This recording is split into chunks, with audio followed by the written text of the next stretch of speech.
Disney's Animal Kingdom is a big zoo mixed with a theme park. The purpose of zoos is to both teach and inspire. Animal Kingdom's mission is very clear: to blend immersive storytelling with a respect for nature. At least that used to be clear.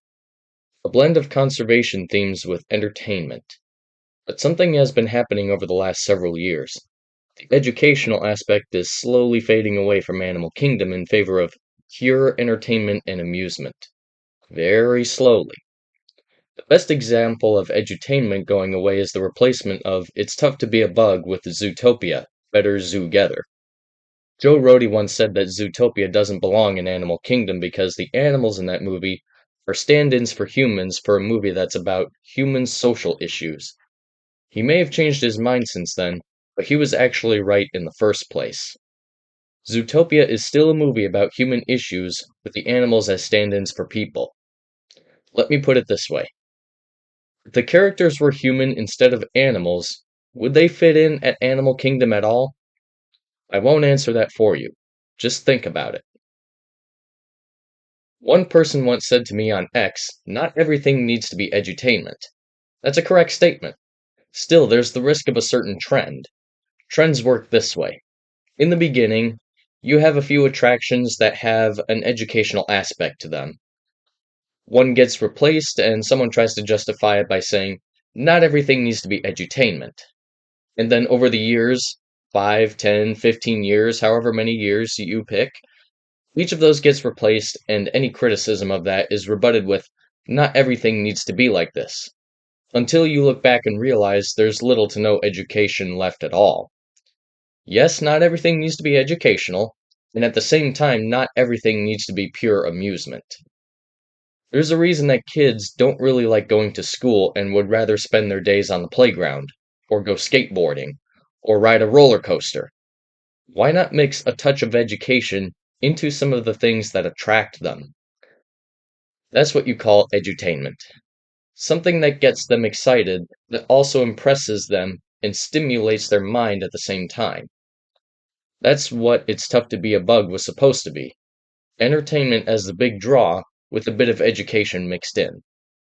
Even the information presented wasn't simply presented as a series of fast facts.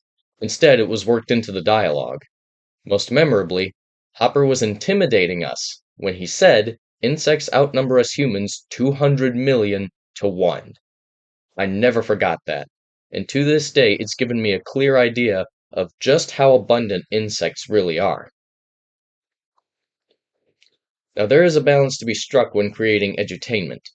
If you go to SeaWorld or Orlando, the shows they have these days are edutainment, but err much more on the side of education than entertainment. And the tone in two of the shows is so campy it's almost unbearable. I came up with this chart to show exactly the balance I'm talking about.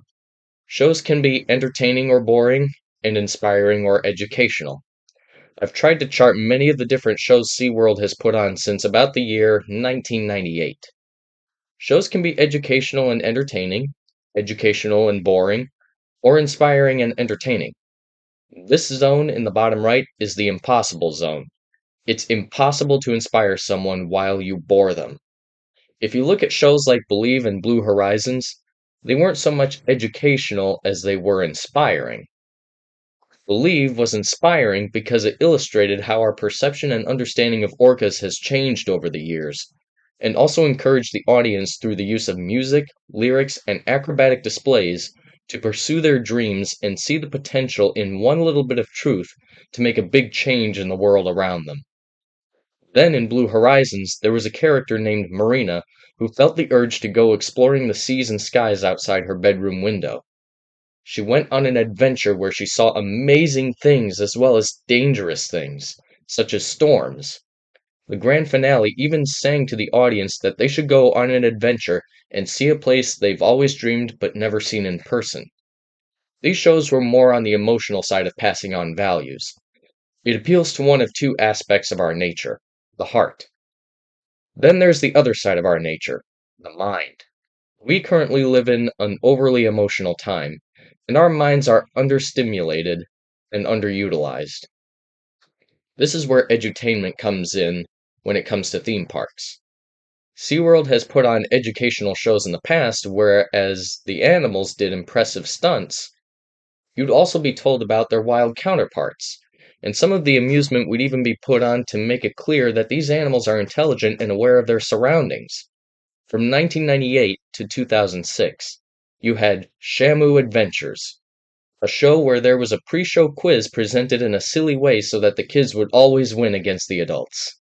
Then during the show, you'd have some amusing stunts done by the trainers working with the orcas.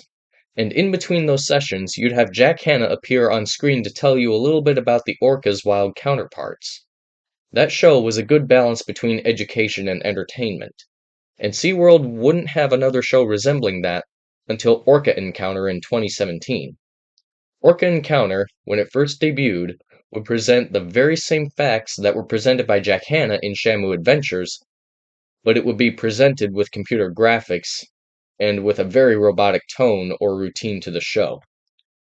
It was blatant that the show was scripted and it could easily come off as boring because of that. David McCullough once said about writing books, "I try to leave out anything that's boring. Boring is bad. Boring is unkind to your reader."